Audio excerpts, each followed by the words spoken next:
Bana, karibu tena mtazamaji wa Baumedia Channel, tuangazie taarifa mbalimbali ambazo zinaweza kujiri kwa headline na kwa gumzo katika mitandao mbalimbali ya kijamii.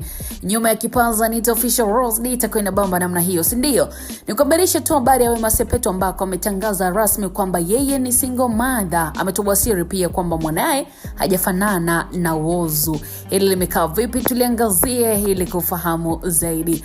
Huyu ni msanii maarufu wa filamu nchini Tanzania, Wema Sepetu, ambaye ameibua mjadala miongoni mwa ambale ambao wanamfuatilia baada ya kushirikisha ujumbe ambao unagusa maisha ya kuwa mama ambaye anamlea mtoto bila mwenza wake. Ni katika ukurasa wake rasmi kabisa wa Snapchat, Wema aliandika ujumbe kwa lugha ya Kiingereza unaosomeka: "Being a single mother was never a part of my plan, but being the best mother always was." Kwa tafsiri yake ya Kiswahili ni kwamba ujumbe huu una maana ya kuwa mama anayemlea mtoto peke yake haikuwa sehemu ya mipango yake, lakini kuwa mama bora siku zote ndio ilikuwa ni ndoto yake.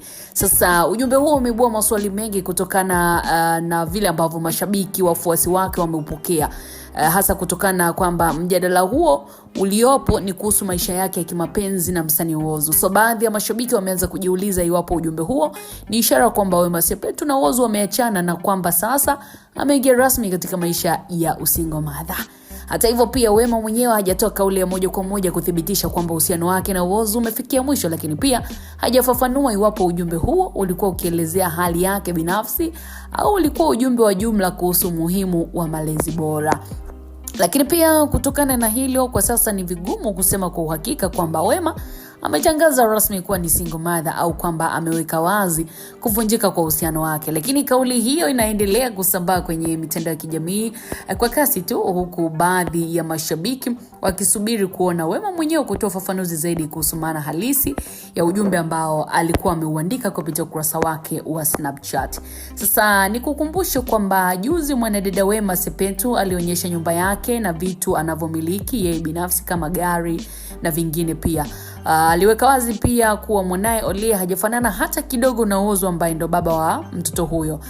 Kitendo cha Wema kudai mwanae hajafanana na Whozu, bana, maneno yalikuwa mengi sana mitandaoni. Waambie wakidai kuwa kama mtoto huyo hajafanana na Whozu kafanana na nani? Ina maana Whozu sio baba yake? Maana mpaka leo huyu mtoto hakuna Mtanzania anayemjua kwa sura toka amezaliwa amefichwa. Sasa mimi ninatamatisha kwa leo. Natamani kuona maoni yako mtazamaji wa Baumedia.